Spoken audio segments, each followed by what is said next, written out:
একজন মানসিক স্বাস্থ্য বিশেষজ্ঞ হিসেবে আপনি যারা হচ্ছে এই ধরনের ফ্যামিলির বিভিন্ন ইয়ের মধ্য দিয়ে যায়, পারিবারিক কাঠামোর মধ্য দিয়ে যায়, তাদেরকে আসলে কতটুকু মানসিক স্বাস্থ্যের সাপোর্টটা দেওয়া প্রয়োজন এবং পরিবারের বাকি সদস্যদের এখানে আসলে কি ভূমিকা পালন করা যেতে পারে? এটা আসলে খুবই গুরুত্বপূর্ণ একটা বিষয়। আমরা এখন পর্যন্ত এমন একটা সোসাইটিতে আছি যেখানে একটা ডিভোর্স হয়ে গেলে একটা ছেলে বা মেয়ে যখন তারা আলাদাভাবে থাকার সিদ্ধান্ত নেয়, সেক্ষেত্রে আমরা কিন্তু সবসময়ই ব্লেমটা দেখা যায় যে হয় ছেলেটাকে দিয়ে দিই অথবা মেয়েটাকে দিয়ে দিই। এবং আমাদের সমাজ ব্যবস্থাটা এরকম যে ব্লেমটা বেশিরভাগ ক্ষেত্রে মেয়েদের উপরে আসে। যদি সন্তান থাকে সেক্ষেত্রে তখন তাকে সবসময় ফোর্স করা হয় যে কোনোভাবে সম্পর্কটাকে কন্টিনিউ করার জন্য। তো সেই জায়গায় দেখা যায় যে মেয়েটা তখন বা ছেলেটা তারা চাইছে না, কিন্তু সমাজ তাদেরকে অনেক বেশি বলছে যে বাচ্চার জন্য হলেও সম্পর্কটা যেন তারা মেনটেন করে। যে আপু, সুস্থ পারিবারিক সম্পর্ক গড়ে তোলার ক্ষেত্রে সাইকোলজিক্যাল দৃষ্টিভঙ্গির জায়গা থেকে যদি আমি বলি যে কি কৌশলগুলো আসলে অবলম্বন করা যেতে পারে? আচ্ছা, আমি যদি এখানে একটা সন্তানকে বড় করার ক্ষেত্রে বলি, এখানে আমি বলবো যে প্যারেন্টিংয়ে আরও দুটো প্যাটার্ন আছে। একটা হচ্ছে আমার কন্ট্রোলিং প্যারেন্ট, একটা হচ্ছে আমার নার্চারিং প্যারেন্ট। তো কন্ট্রোলিং প্যারেন্ট হচ্ছে তারাই যারা কিনা অসম্ভব বেশি ডুজ অ্যান্ড ডোন্টস, বা তুমি কেন এটা করছো, এটা করা যাবে না, অনেক স্ট্রিক্ট রুল মেনটেন করে। কিন্তু নার্চারিং প্যারেন্টটা হচ্ছে তারা বাচ্চার সাথে কমিউনিকেট করে, বাচ্চার প্রবলেমগুলো শোনে। বাচ্চা যদি একটা ড্রয়িং করেও নিয়ে আসে, সেটাও সে তাকে ওভাবেই তাকে মূল্যায়ন করে তার সাথে কথা বলে। তো ওই জায়গা থেকে নার্চারিং প্যারেন্টটা অনেক বেশি গুরুত্বপূর্ণ বাচ্চাকে বড় করার ক্ষেত্রে।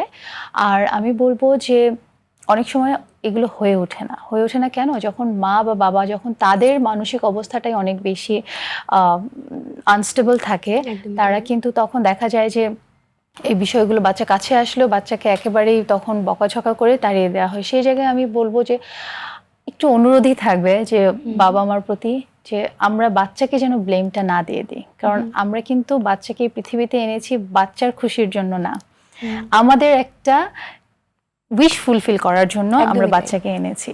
তো সেই বাচ্চাটাকে আমরা এই পৃথিবীতে এনে কেন আমরা বাচ্চার সাথে এত বেশি ইনজাস্টিস করব? তো সেই জায়গায় বাচ্চাটাকে যেন, বাচ্চাটার কথা মাথায় রেখে আমরা যেন বাচ্চাকে বাচ্চার মতো করেই ট্রিট করি, কারণ ওর ব্রেনটা এত বড় লোড নিতে পারে না।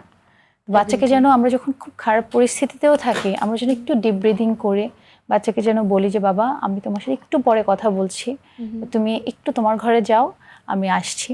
বা আমরা যেন আমার ইমোশনটাকে একটু ফাংশনালভাবে ম্যানেজ করি।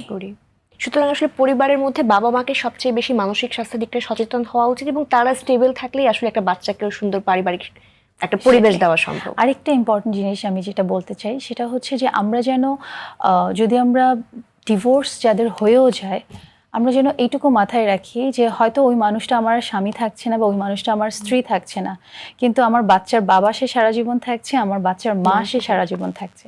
এবং একটা বাচ্চা কিন্তু কখনোই তার বাবার সম্পর্কেও খারাপ কথা শুনতে পারে না, মার সম্পর্কেও না। তো অনুরোধ থাকবে একটাই, যে বাচ্চাটাকে যেন কখনোই মা যেন তার বাবার সম্পর্কে খারাপ কথা না বলে এবং বাবাও যেন তার মা সম্পর্কে খারাপ কথা না বলে। এতে করে হবে কি, যে এটা একটা অনেক বড় একটা বিষয়, যে ওই বাচ্চাটা যখন দেখবে যে আমার বাবা মা আলাদা আছে কিন্তু তাদের মধ্যে একটা সম্মানজনক সম্পর্ক আছে, তখন ওই বাচ্চাটা বুঝবে যে ইন্ডিভিজুয়ালি সবাইকেও রেসপেক্ট করা যায়। একদমই তাই। এবং ওই জায়গা থেকে বাচ্চাটার মধ্যে তখন যে একটা সম্পর্কের প্রতি যে একটা ধারণা, ওই ধারণাটা খুব ইতিবাচক হয়ে যাবে। এবং সে যখন তার জীবনে প্রবেশ করবে তখন সে দেখবে যে ডিভোর্স যে সবসময় খারাপ তা না, ডিভোর্স হয়েও কিন্তু অনেক ভালোভাবে বাঁচা যায় এবং সম্পর্ককে সম্মান করাটা যায়। সম্পর্কের সম্মানটা আসলে যে কোনো সম্পর্কের ক্ষেত্রে অনেক ইম্পর্টেন্ট। অনেক ধন্যবাদ আপনার মূল্যবান সময়ের জন্য এবং আশা করছি দর্শকরা অনেক বেশি উপকৃত হয়েছেন আজকের আলোচনা থেকে। খুব ভালো থাকবেন।